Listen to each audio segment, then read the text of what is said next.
We will now hear about the far-reaching effects of organizational design, work-produced people. Trond Hjorteland. Thank you. Thank you. Good day.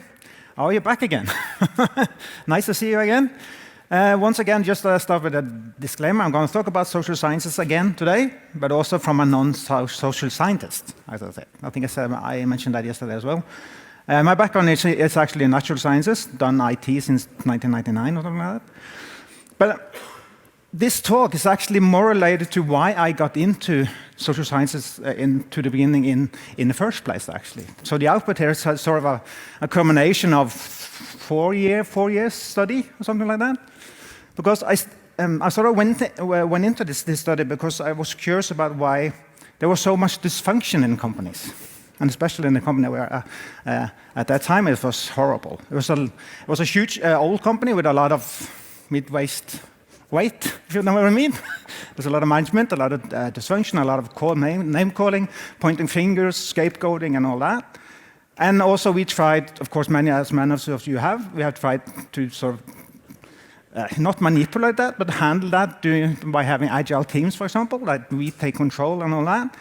So I've seen the dysfunction that creates, and also the dysfunction within the teams.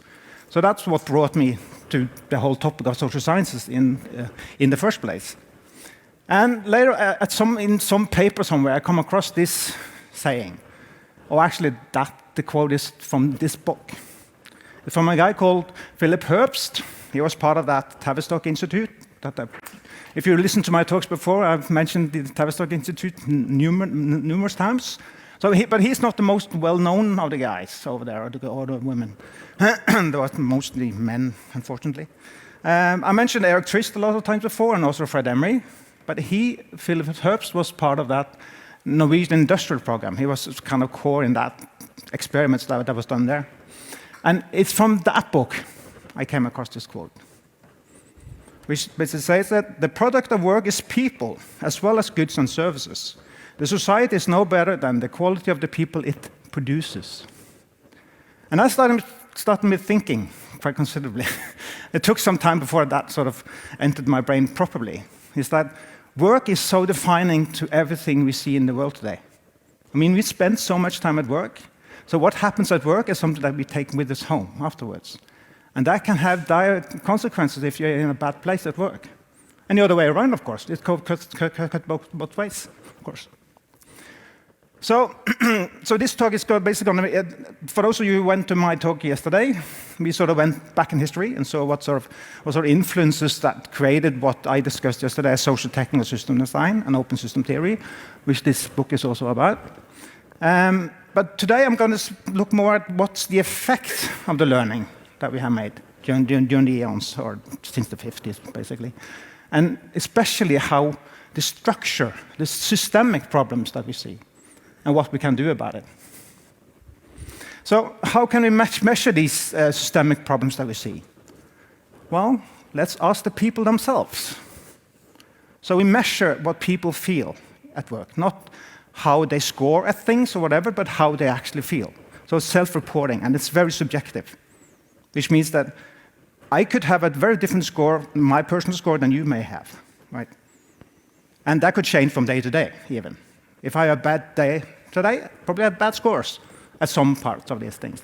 But these scores, we went through these yesterday as well. Of course, going to repeat it because it's so core. And so these were the 6 criteria that I mentioned yesterday, which they actually called it originally 6 psychological requirements for productive activity. That was the name they used for them. So it's the psychological requirements that we have. So I called them intrinsic motivators yesterday. But it's actually more requirements that we have at work. So the first one was elbow room, having some certain amount of autonomy, something that you feel is yours at work, that you are in control of, right? So you feel you have some say in it. That's the elbow room. And then you have the need for have some variety. You don't want to do the same job every day, because that gets boring. Especially if you're in an industrial setting and in an assembly line, for example, you're putting bolts on nuts and bolts, for example, it's terribly boring. So you want to have some variety. And you want to learn, that's connected to that, of course. But it's not just learning new things. It's also getting information about the things that you do. So learning here is also setting goals for yourself, but also getting feedback from those goals. Right? This is really, really important. So these were sort of the personal needs that we have, but we also there are needs we sort of needs we have from the culture around or at work specifically. So work climate and the needs that we have, and that is meaningfulness that we need to have sort of a connection with the work that we do, and that it feels useful, that is societally relevant, and that we see the whole thing, that we just don't see only the parts and sort of have no idea what the rest is.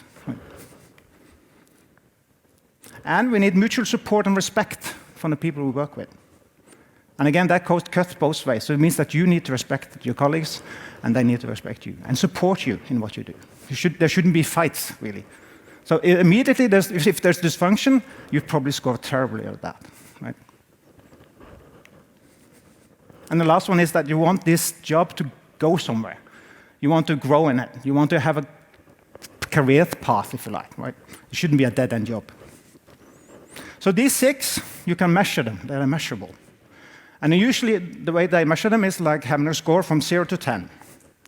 And the ones on the left, you will never have too much of it. You always want a balance. You don't want too much learning, you don't want too little. So there's a balance there. So you want 5, ideally.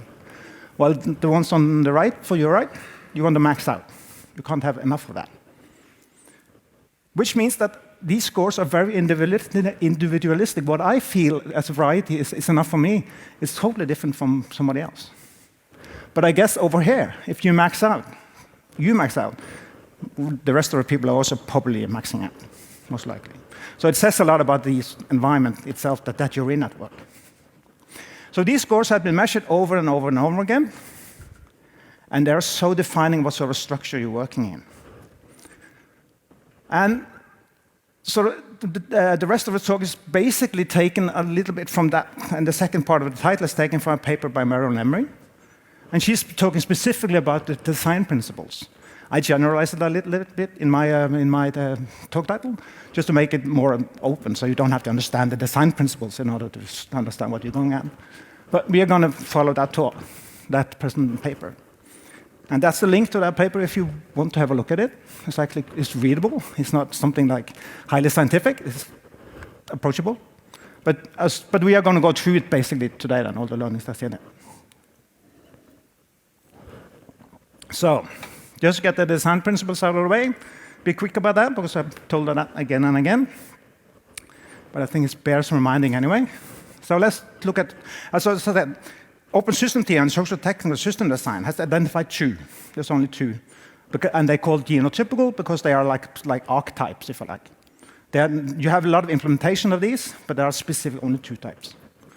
And the first one is based on the division of labor, if you like. So you have a set of tasks or functions, like in most of our the companies we work in, we are often functionally divided, right? You have somebody do some functions, some do coding, some do testing, and some do UX, and blah, blah, blah, right? So we are split it functionally. So say if you have a set of functions, you want people that can do that well. And you want them to fit that as well as possible. And in order to have them do that well, they need to be trained well for it. And if that task is too big, it's probably too hard to find people doing it. So often you end up reducing that task to as small as possible, so you can easily get people to do it. So it's division of labor. But if you do that, then of course nobody here at the bottom has any oversight of what the whole is, so you need supervision. So supervision naturally comes out of this. There is no choice behind it. You get it. And that's what we call management. And then of course you get management of organizations, or management of management, and you see, this close. And this is of course what I call DP1, which is the bureaucracy. And it's based on the idea that you need redundancy of parts in order to survive. Right. If somebody has to leave, or there's an accident, bus factor, or whatever, you need to replace one of those parts, or one of those people, you can easily do that. That's the idea behind this, redundancy of parts. The other option is, of course, what they call DP2. And here you moved into what is called the redundancy of functions instead. So instead of having easily replaceable parts, you create a set of tasks that is a group task. Everybody can do it, and then you need a team to do it. So each person in a team should be able to, ideally, be able to do every task. I say ideally. Like in a manufacturing setting, that's possible.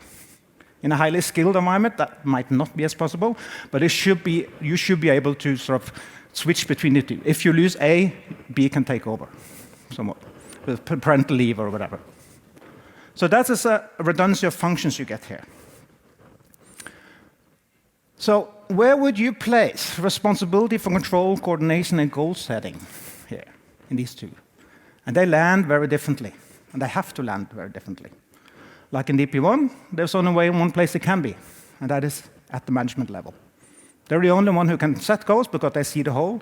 They're the only one that can coordinate because that's their role. They are coordinators, and they're the only one who can have control. Actually, incidentally, what we see in Agile, just to bring it back to that, is that Agile has been really good at taking over control, but hasn't taken care too much about the rest. So the Agile people, we take control of the work, but we leave all the rest to the other ones, and the other ones then have to be management. So we haven't done redesign that we probably should have.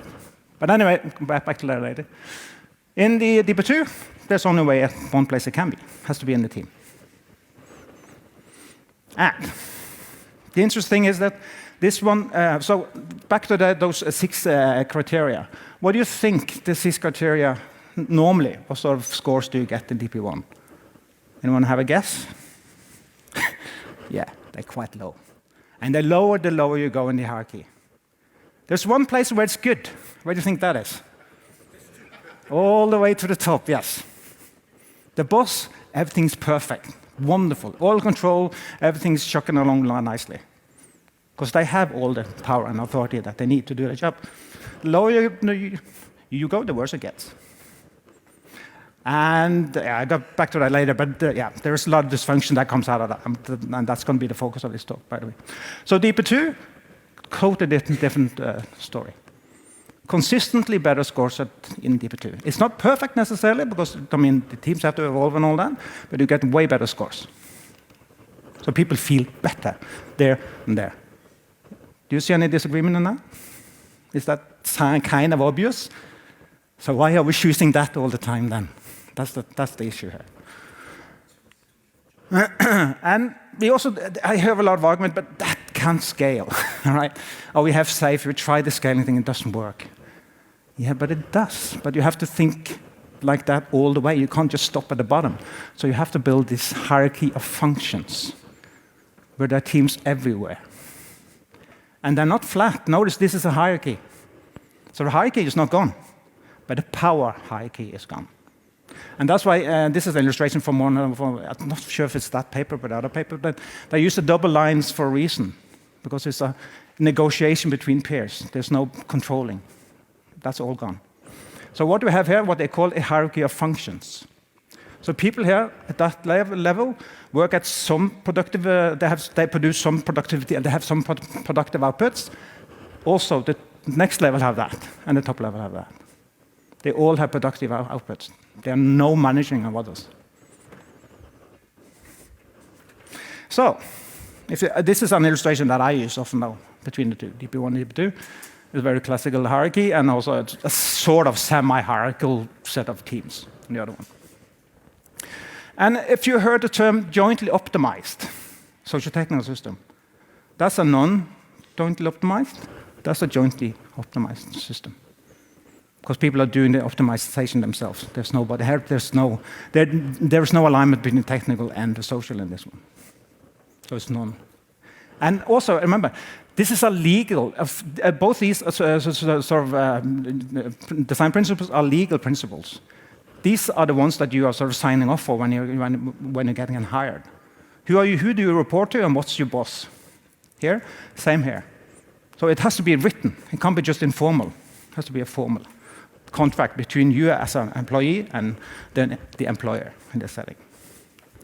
Just quickly mention there's a third one, which is not really it's not a genotypical one, because they said there was 2, but this is the place where you have neither. There's no clear definition if you're either DP1 or DP2. There's a mixed mode, I often call it.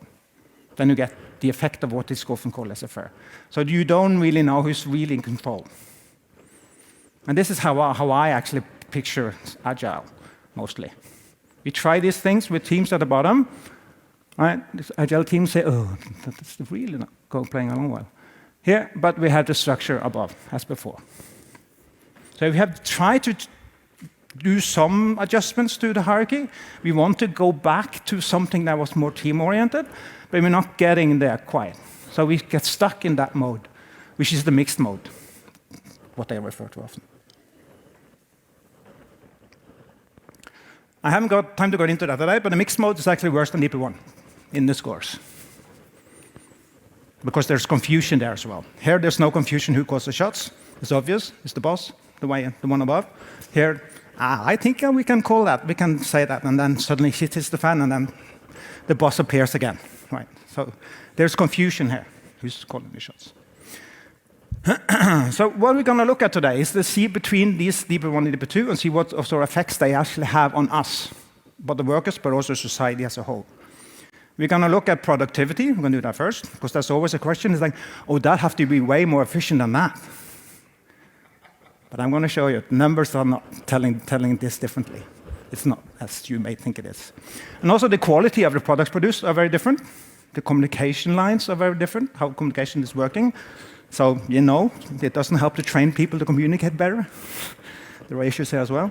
And also, the most important bit is that mental and physical and mental health are very different between the two. And that's the core of this talk, and why I think it's really important that we understand this. But let's start with the simple one, this productivity. This is a photo from a Norwegian wire drawing mill, Christiania Spigerverk, it's called. They're producing nails, basically. So they were one of the 4 experiments that I did in Norway in the 60s. And the outcomes of this, I have to read this because I need to get the numbers right. Christiania Spigerverk, as it's called, wire drawing mill, as I said. When they redesigned, productivity increased by 20%. That was one of the 4. The second one was NBO, which was a metal fabrication company. They increased the productivity by 20% in the first 10 weeks, with further 10% the next 2 years. So it's not tiny fractions. It's a considerable increase in productivity. They also saw turnover and absenteeism fell below the average for the industry, like burnouts and not feeling well, staying home from work and all that. Hunsfors, which was a paper and pulp product producer, quality for average week and batch over 2 years ranged from 100% in the first 6 months to 145% after that. Cost decreased with improvements from 3.8 to 15.8%. Norsk Hydro, which is another big Norwegian company, they produce fertilizers. The manning level fell from 94 to 57. So that's another interesting thing we're going to come back to later. You don't need that many people. You can save costs. Production increase for each of the 3 main lines ranged between 50 and 100%. Downtime before was 10 to 30%, after 5 to 10. So if you get these arguments from companies saying, but yeah, sure, it's all nice, and it's communism and socialism or whatever it is, it's not just about people, it's also about the bottom line for the company. So companies should be really interested in this. Somehow, don't see that too often, I must admit. Another one, this was from Norway then. This is from Australia. Department of Overseas Trade Personnel Office, error rates drops from average of 40% per pay to 3%. So the Caradoc Winery, Chris maybe know this company from Australia. The improvements there in efficiencies and waste reduction were around 28 to 38%. Reduction of lost time injuries down from 200 to 300 hours per year to 20 to 30 hours per year over a 10-year period. Syncrude, like an oil producer in Canada, between 1989 and 1999, production increased by 37%. Productivity per person increased by 76%, and revenue increased by 50%. At the same time, operation costs dropped 20%, and the workforce, originally over 4,000, dropped by 22%. I mean, these are business numbers that businesses should applaud. Still, they love the hierarchy. Yeah. Another interesting case, which is very specific, though, this is also an Australian case. J. Robinson and Son, the shoe producer. What's interesting with them, they were sort of challenged by China, low-cost production from China. So in order to survive, either they could outsource or offshore, as many do, or they had to improve the way they produced their products. They went first with lean, which is really interesting. They got quite far with lean. They went from 30, 40 weeks production to 15 or something like that. But then but it wasn't enough. They were still fighting the competition from China. So they brought in a couple of SDS or OSD researchers, specifically one called Peter Orton, sorry. And lead time then reduced from 15 days to 2 hours in production of shoes.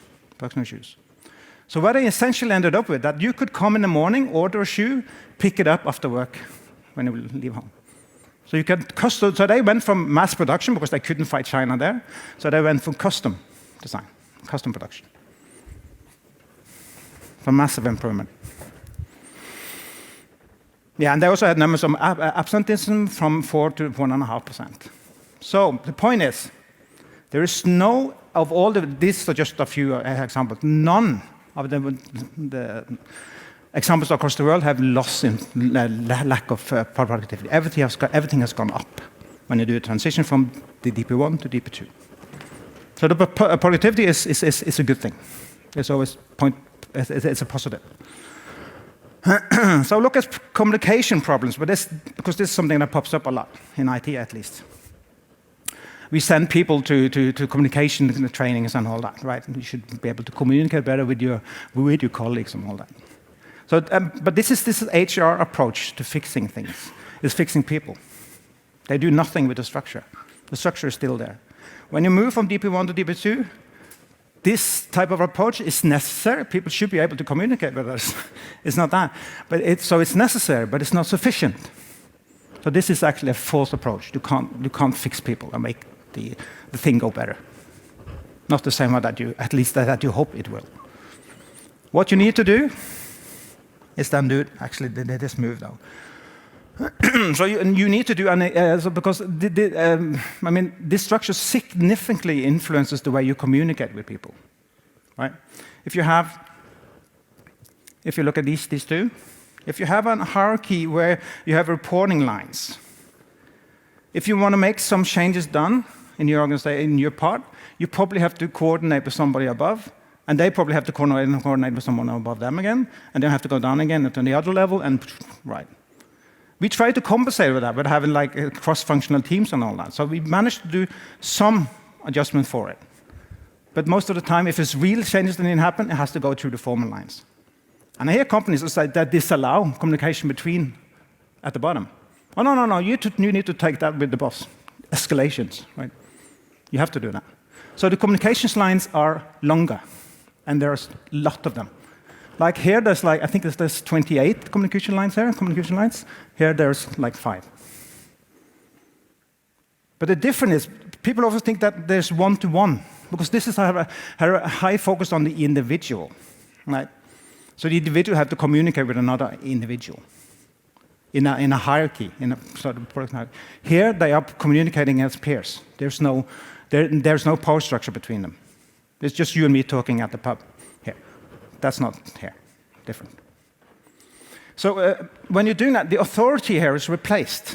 So you communicate in a very different manner. So instead of communication channels, you have mediation relationships between peers.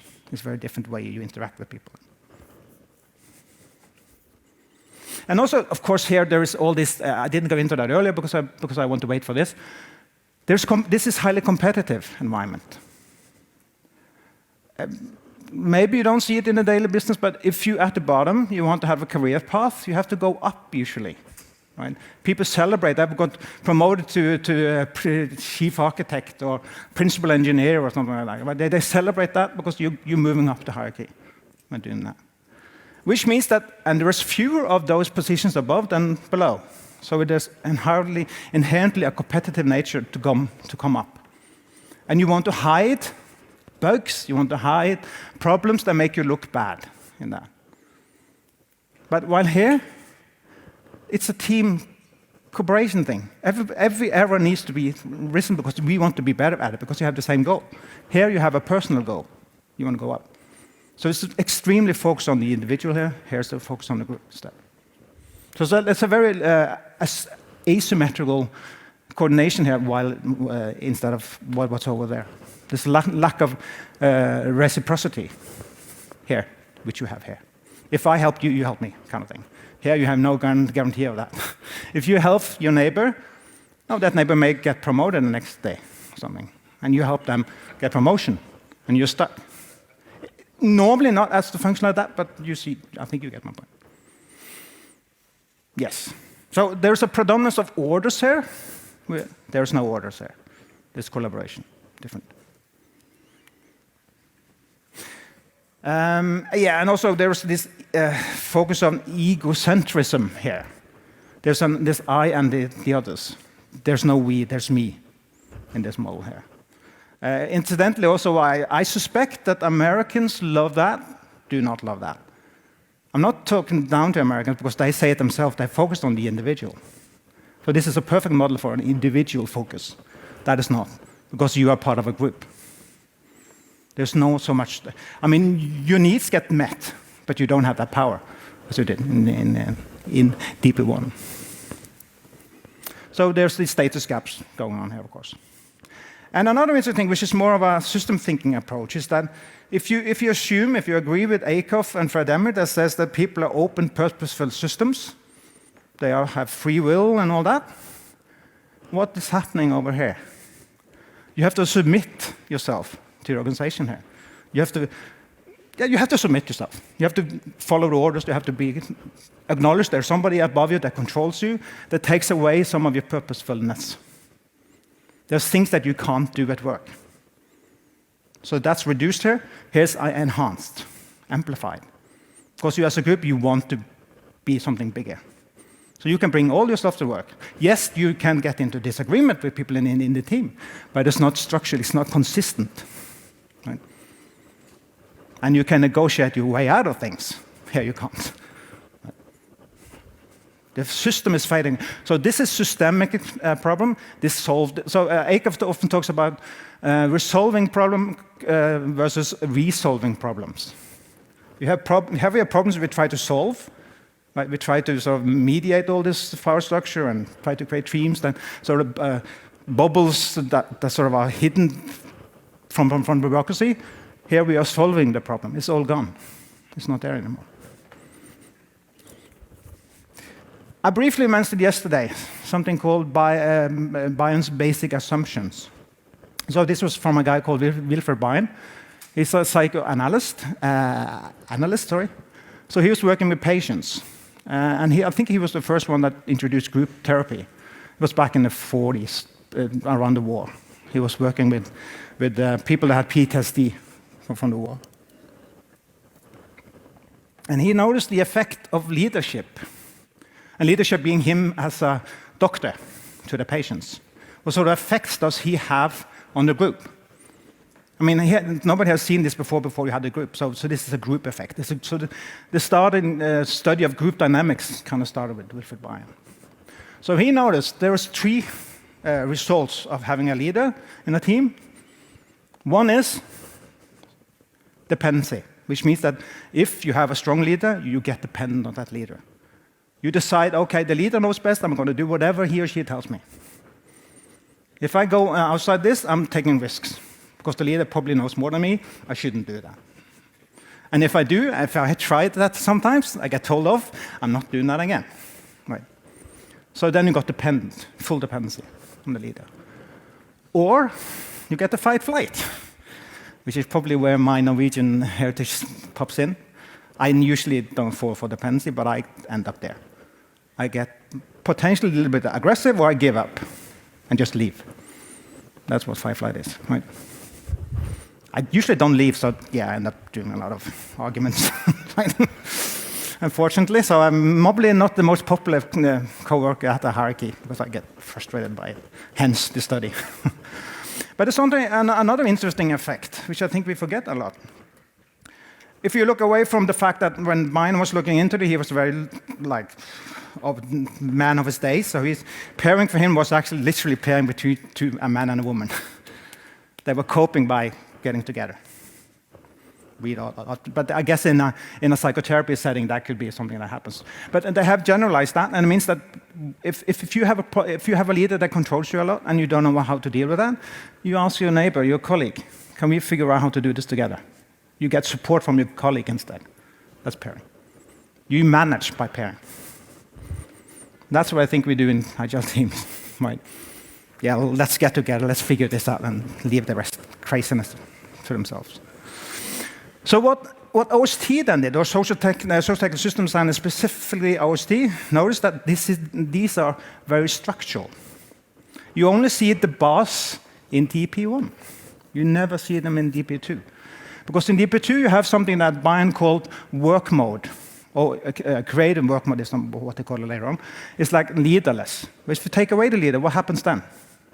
Then you get DP. So that's DP2. So the OST knows that these effects, you only see them in DP1 versus DP2. So here you have BAS, basic assumptions, and here you have work mode, which is called W, creative work mode.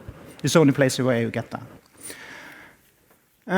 So how does that? Yeah. So this is leaders, but leaders can be anyone. Like in this context with Brian, it was actually a doctor. But say, of course, in a company, it could be your manager or whatever. But it can be in different contexts as well, where you feel there is a leader, somebody that comes in and do something. For example, if you have a workshop of sorts, and if there's a leader in there, even if it's not a formal leader, it's somebody that calls the meeting, that controls the agenda, and all that.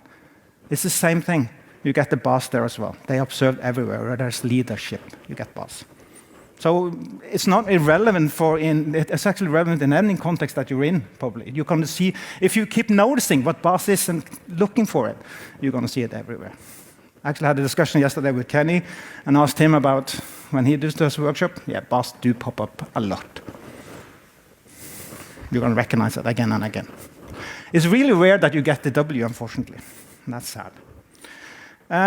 Do you know, are you familiar with Tuckman model? The forming, storming, norming, performing thing. What do you think that is supposed to be there for? Why do you need that? Could that be an effect of the same thing? That you have a boss situation that you need to manage somehow? The thing is that Tuckman, you don't need Tuckman here. You don't need the performance. Because when people get together, you don't have to go through that thing. You don't have to force them through the storming, norming thing. They're already at performing from the get-go almost, because they're self-organized. Now that's a huge difference. These are self-organized, these are not self-organized. So you need to manage them. Manage. That's what I'm doing. So what the open system theory people say is that the boss is way easier to prevent than to cure. So we are back to Acuff again, right? Resolving versus fixing the problem. I'd slight sidestep. This is not on the paper, so you won't find this here.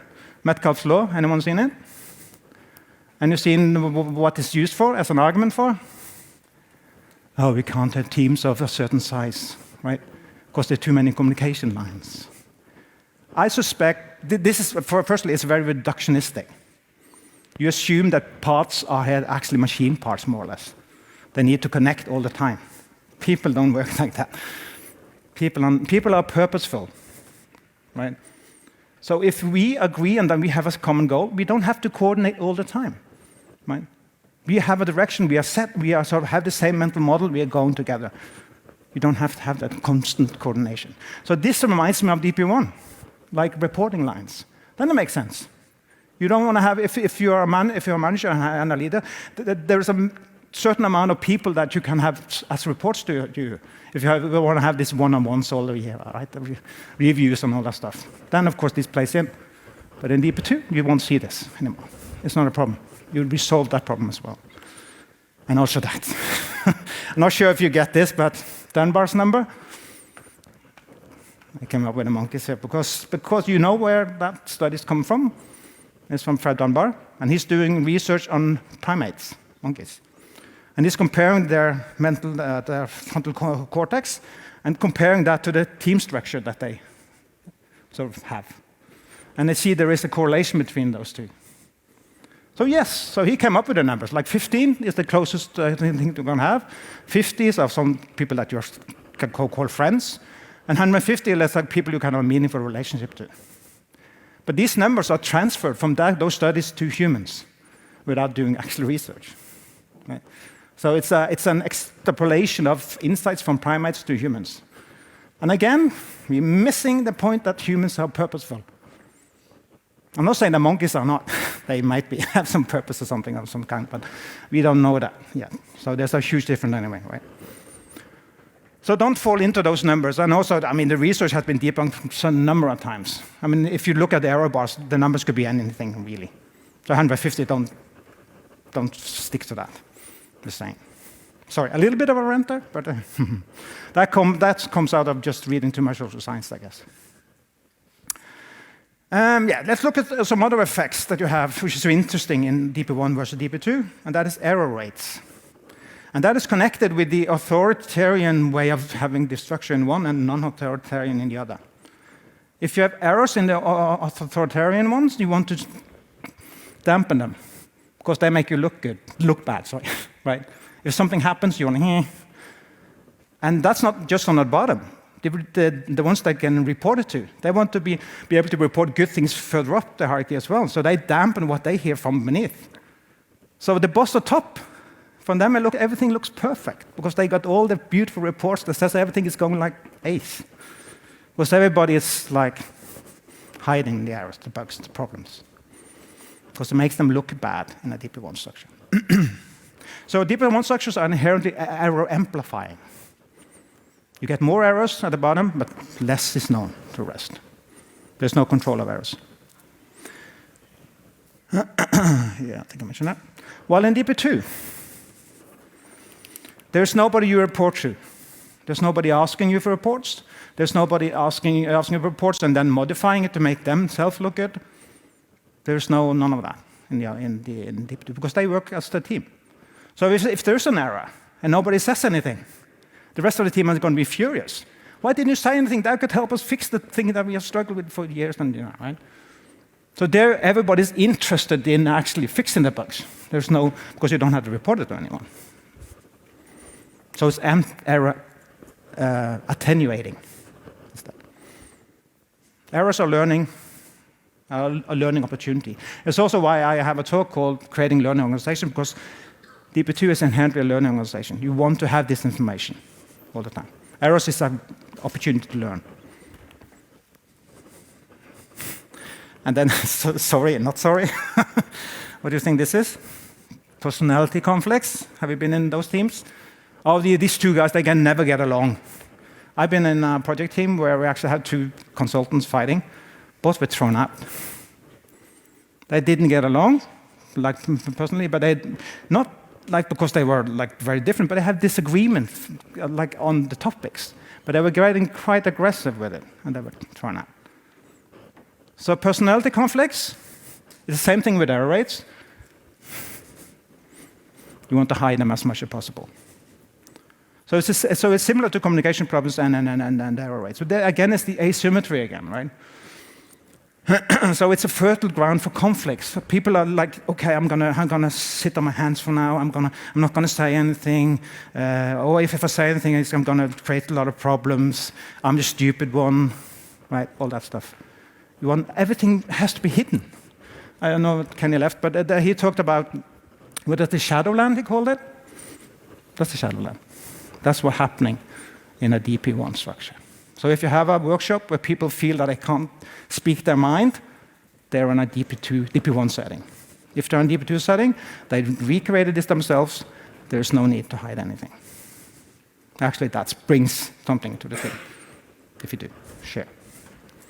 So I think generally we should stop to fix people, that's the issue. That's not, I mean, it's sure that people need help and all that, but generally at work, let's fix the structure first and then deal with the people issue, if there are any left.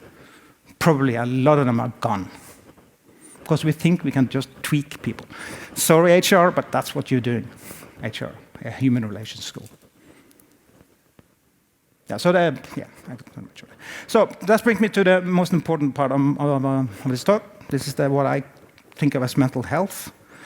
You have probably seen it. I have definitely seen it. Haven't experienced it myself, thank God, because I'm good at compartmentalization, so I manage sort of to put things in compartments. And if I have issues at home, I try to not let that influence me at work.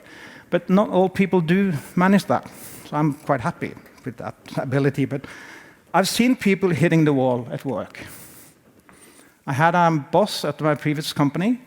He completely burned out. He came from the bottom, went up to the management level, thinking that he's going to change things. He even introduced the Spotify model, like trying to make things better for people. Hit completely brick wall because the management was impossible to work with. So mental health is a serious issue, people. So that's why I really think we need to get into this and understand the effects that work actually have on these things. But the costs are huge. You may have heard the numbers. Last time I heard it was from Gallup. They were showing that there was a Gallup from 2022, I believe. They surveyed 62,000 people. And what they found was that 32% of people were engaged. Only 32% of people at work were engaged. How many were disengaged? Actively disengaged? Well, I can't be many, right? 18%. And that number is rising. Which means when they're actively disengaged, they are working against the company that they are actually working at. For those of you who have heard of NUMMI, think of that. What happened in America. And people were actually creating bad products because they hated their employer so much. But that also leads like 50% are neither engaged or actively disengaged. And these numbers were actually confirmed by Maryland's paper. The paper was a little bit earlier. And also what they indicate is that these are rising numbers. So where do we end? When is this going to stop? So just a quote from the paper, I believe it was. Many employers remain unconvinced that workplace pressure leads to a variety of physical and mental health problems, despite 80 years of confirmatory research. So why don't they do anything, those employers of ours? I mean, some places on the world, like in Australia and Norway as well, we have to put regulations in place to make companies behave. Because they won't do it themselves. I'm not going to spend too time on that because I'm kind of running late. But this is an illustration from Maryland, from her book, Participative Design for Participative Democracy book. What she's saying is trying to illustrate here is that this is it's a loop that never ends. It gets worse and worse and worse. It's self-amplifies. That's why people have an emotional tone. They're negative. They are humiliated. They feel guilt and feel shame and anger. They then end up using defense mechanism like cliques, competition, playing politics, passing the buck, and all that. That leads to a lot of error rates, accidents, absenteeism, workloads, apathy, fatigue, communication problems. That again leads to lower productivity, which the productivity problems leads to family and communication disruptions, isolation, physical and mental health, and then you get what probably Chris knows more than the rest of us, is what is Telly and Tinny society. Isn't that a very Australian term, I believe? Yeah. Yeah, it took me a while to understand, but what it basically means is that you get home from work, put on a telly and pop a beer. You would just want to get away from things. That's a Telly and Tinny society.